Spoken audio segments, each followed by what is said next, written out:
So here's the big deal. Stick with me here. If you really want to retire early on short-term rentals, you have to throw away the old school mindset of what we were taught in long-term rentals. Buy and hold, buy and hold. I've done 67 short-term rentals. I currently own 13. The longest I've owned one is 4 years, all the way back to the very beginning of COVID.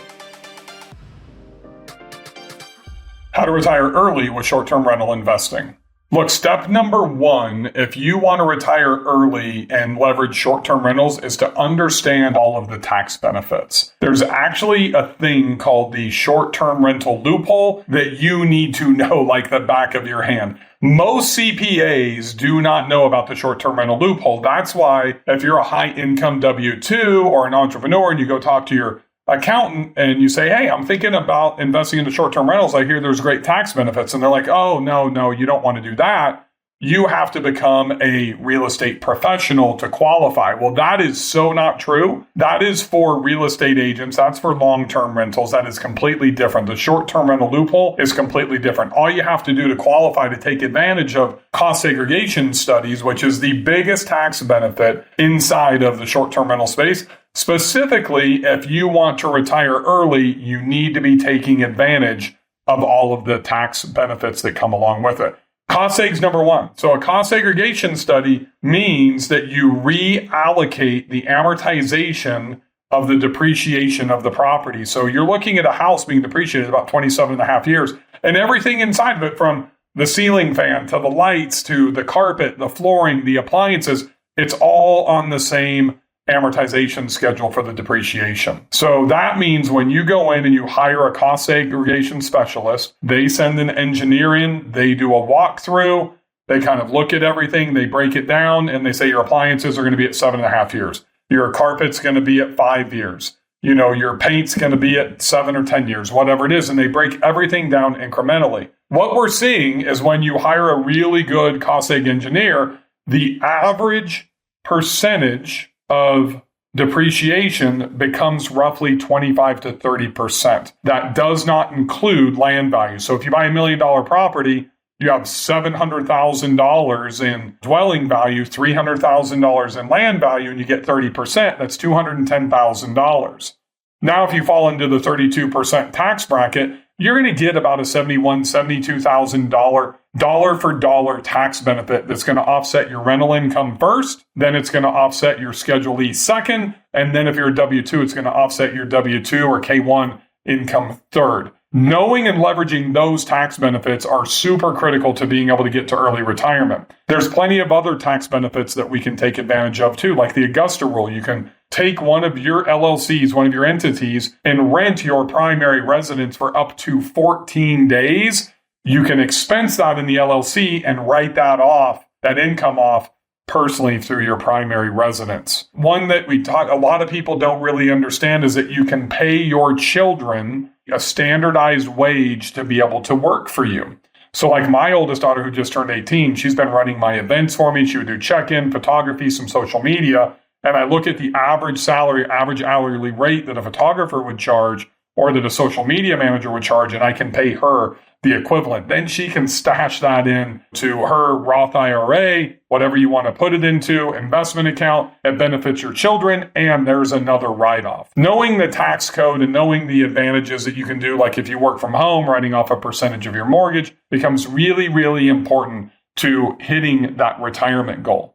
So that's the tax benefits. Let's talk about the difference in LTRs, long-term rents, MTRs, midterm rentals, and then short-term rentals. Still seeing today in 2024 that short-term rentals are doing about 5 to 6 times on average, really probably about 4 times on average. If you're at my level, you're doing 7 to 8 times what long-term rentals would do. There's a reason that cash flow plays a huge role in early retirement, right? So you can save that cash. You can stack that, what I do call value stacking, and stack your cash. Like me and my wife, we never touch our rental income. Our life plan is that we be debt free when our youngest daughter graduates from high school in 3.5 years. So we put 100% of our net cash flow to go back to becoming debt free because we've already achieved financial freedom. If we haven't, then we're trying to get to that goal. So step number 1 is that you set that goal of what financial freedom means to you. That's something different to everybody. Retirement means something different to everybody. Look, I'm kind of in retirement now. I'm still going to continue to work probably until I die. but I have commingled the balance of work and personal life, and I tie them together, and I enjoy what I do. I love it, actually. So in the investment side for that early retirement is define what retirement means, when you're going to do it, be very specific, set a date, how much cash flow you need or net income, and how much debt are you comfortable with. Most importantly, and this is the hang up where people really get stuck, stick with me here, really determine how you want to live your life. To go from retiring at 60 to being financially free when I was at 48. 12 years we were able to speed up that process. And here's the breakdown of this. Because of the 5 to 7x cash flow versus long-term rents, we got completely out of long-term rentals, but everything in the short-term rentals. Because of the tax benefits, and it affects my K1, it affects my Schedule E, so I'm able to leverage those big cost segregation benefits on millions of dollars a year of acquisition and property, and get hundreds of thousands of dollars each year in savings, which then I can reinvest. But also, it's about how I've structured my loans. This is a big one. Structure my loans. Everybody really defaults, especially I see a lot of physicians, a lot of doctors, attorneys, anesthesiologists that have been brought up and understand long-term rents. Then they get into short-term rentals and they try to take advantage of the 10% down and, doing second home vacation loans through Fannie and Freddie. And that's great. And I've done some of them myself. But instead of doing them right out of the gate and blowing my DTI, my debt to income ratio, out of the water, I went in reverse. When I started in short-term rentals, I did all commercial loans. So I would go to local banks in the markets that I'm investing into. The first one was Gulf Shores, Alabama. I go down and I found 2 banks. First, Cahaba Bank, who I still bank with. Merchant Marine, who I still bank with. I've done deals with both of them. But there's one thing that's consistent with both of those banks. The commercial loans that I did were on 20-year amortization. And the reason that I like 20-year amortization is that first 3 to 5 years, the debt and interest, the debt pay down on the principal is significantly more than a traditional 30-year loan. So knowing my buying habits, knowing my holding habits of how I've become an investor in the short-term rental space, I follow my 550-250 program to where I want to reposition as quickly as I can.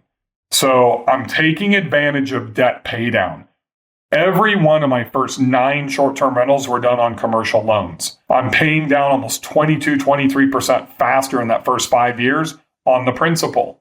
That means that as I reinvest cash flow to pay down debt faster, as my amortization schedule of principal pay down is 23% faster in the first 5 years, and appreciation grows, I can get to reposition quicker. So here's the big deal. Stick with me here.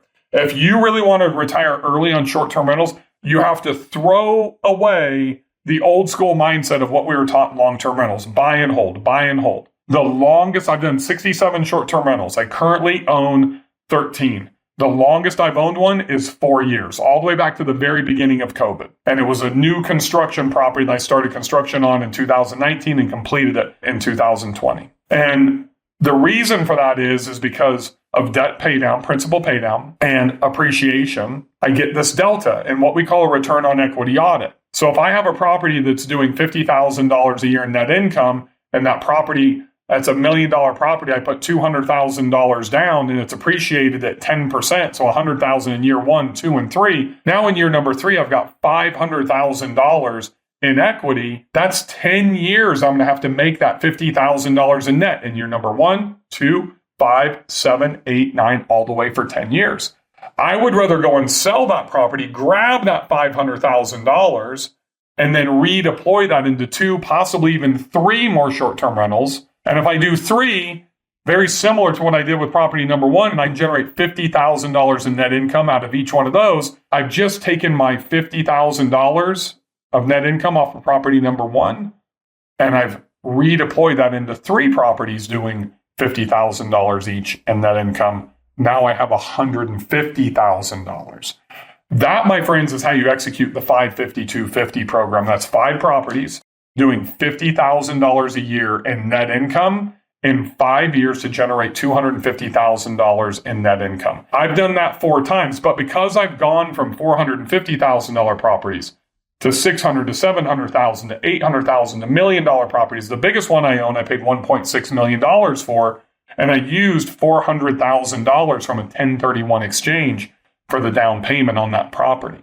That's the beautiful part of having goals set for retirement and then re-architecting the decision-making process and paying down through those commercial loans, that 20-year amortization to pay down my principal faster, and then investing into markets that are appreciating. Now, there is no question. I've been doing this since pre-COVID. I was able to exacerbate the acceleration during COVID. There's no question. That's why I've done 67 properties. My wife and I made a few dollars in 2020, 2021, and we even turned properties over very, very quickly, like one we sold within 18 days. No intention to ever flip a property. But when the markets during COVID were appreciating at 3 to 5% a week, we would go in, we would purchase, we would redesign, we would fix it up, what we call no reno demo, no walls, no roofs, just flooring, furnishings, couches, appliances, backsplash, tile, reglazing bathtubs, maybe upgrading some baths and ripping out inserts and putting in.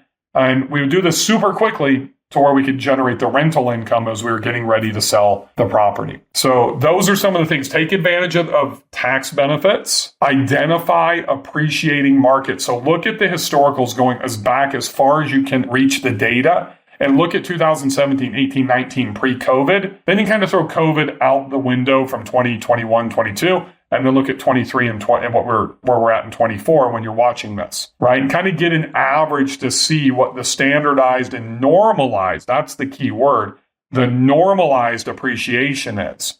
And if you can get into a market that's 5 to 7%, and that's away from a beach, like in a mountain market, middle America, lower land values, higher dwelling values, bigger tax benefits through that cost segregation study, and then focus on those shorter term commercial loans, especially if you're not going to hold the property for 15, 20, 30 years.